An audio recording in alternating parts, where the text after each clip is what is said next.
لقد من الله على المؤمنين إذ بعث فيهم رسولا وقال النبي صلى الله عليه وسلم إنما بعثت لأتمم مكارم الأخلاق. حضرات محترم، وقت انتہائی مختصر ہے، بس میں آپ حضرات سے مخاطب ہوں. جو حضرات حضور کی محبت میں آئے ہیں وہ محبت کے ساتھ، احترام کے ساتھ، عظمت کے ساتھ ذرا بلند آواز سے کہیں سبحان اللہ. اس طرح نہیں، ہاتھوں کو ذرا اٹھا کر ایمانی جذبے غیرت کے ساتھ ذرا بلند آواز سے کہیں سبحان اللہ. واجب الاحترام دوستو، آمنہ کا در یتیم، امام الانبیاء، افضل الانبیاء، سرکار مدینہ حضرت محمد مصطفیٰ، جنہیں میرے اور آپ کے محبوب پیغمبر کو رب ذوالجلال نے بلند مقام بھی عطا فرمایا، ایک مرتبہ بھی عطا فرمایا. آئے تو سارے نبیوں سے آخر میں، لیکن اللہ رب العزت نے آپ کو سارے نبیوں کا امام بنا دیا. آئے تو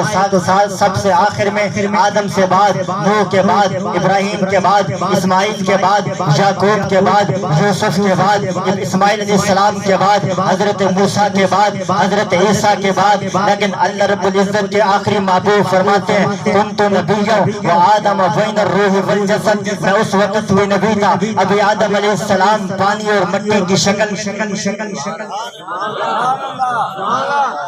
واجب الاحترام دوستو، ہم اس نبی کے امتی ہیں جس کے رب ذوالجلال نے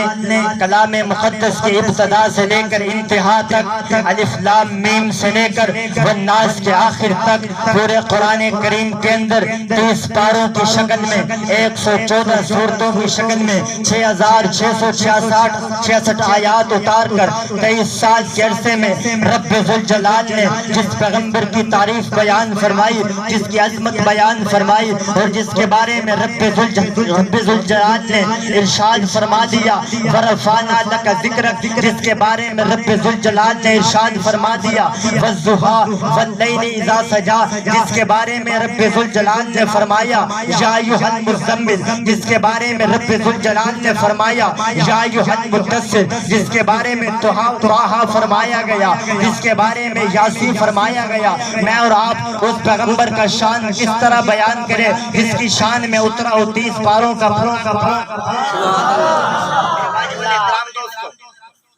حضرت خطیب الاسر حضرت عبدالشکور دین پوری صاحب رحمۃ اللہ علیہ فرمایا کرتے تھے کہ بھئی میں اور آپ اس پیغمبر کی عظمت اور شان کو کس طرح بیان کریں کہ اگر اس نبی کی شان بیان کرنے کے لیے 14 طبق، 7 زمینیں، 7 آسمان، یہ اللہ رب العزت ان کو ورق بنا دیے جائے، ان کو کاپی بنا دیے جائے، اور پوری دنیا کے اندر جتنے درختے ہیں ان درختوں کو کاٹ کر قدمیں بنا دی جائیں، اور اس کے بعد پورے فرشتے اور پورے انسان بیٹھ جائیں، سارے سمندر، سارے دریا اور ندی نالوں کے پانی کو سیاہی بنا دیا جائے. تو عبدالشکور صاحب دین پوری رحمت اللہ علیہ فرمایا کرتے تھے کہ سارے درخت ٹوٹ کر گھس کر ختم ہو سکتی ہیں، سارے انسانوں کی زندگیاں ختم ہو سکتی ہیں، سارے سمندروں کی سیاہی ختم ہو سکتی ہے، لیکن رب ذوالجلال نے آمنہ کی در یتیم کو جو شان عطا فرمائی ہے، اس شان میں سے امام الانبیاء کے زلف مبارک کی ایک بال کا بھی حق ادا نہیں ہو سکتا. واجب الاحترام دوستو، آپ جب پیدا ہوئے آپ نے سنا ہوگا اماں علیمہ جب آپ کے پاس گئی،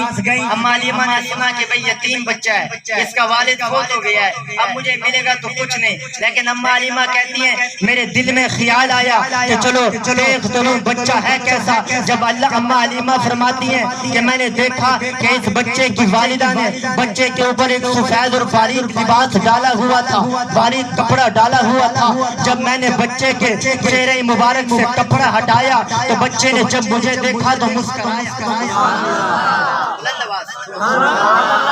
بچہ مسکرایا. اماں حلیمہ فرماتی ہیں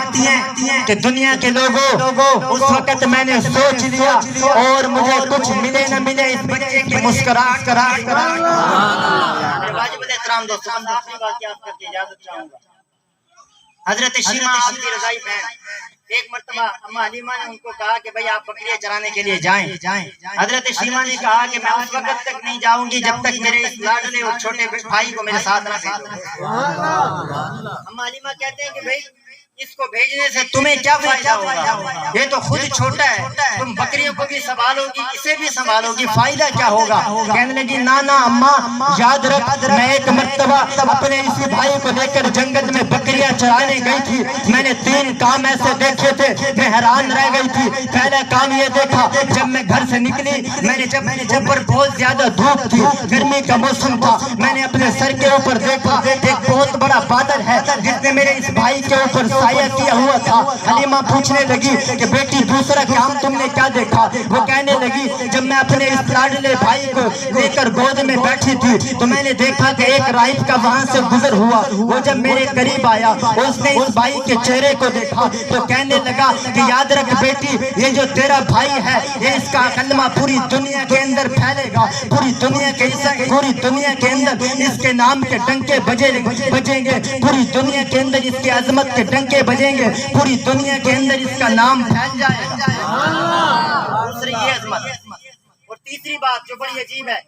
وہ کہنے لگی کہ میں بکریوں کو چرانے کے لیے جب میں نے بکریوں کو چھوڑا، بکریاں چرنے کے لیے پہلے دور دور جایا کرتی تھی، مجھے تنگ کرتی تھی، لیکن جب محمد میرا بھائی میرے ساتھ گیا میں نے بکریوں کو چھوڑ دیا، بکریاں دور دور نہیں گئی، قریب قریب چرتی رہی، اور دوسرا کام یہ ہوا بکریاں جلدی جلدی چر کے آ گئی، جہاں میں بیٹھی تھی وہاں آ کر بیٹھ گئی۔ اماں علیمہ پوچھتی ہیں پھر کیا ہوا؟ حضرت شیمہ کہتی ہیں پھر سارا وقت میں اور بکریاں اس کالی کملے والے کا چہرے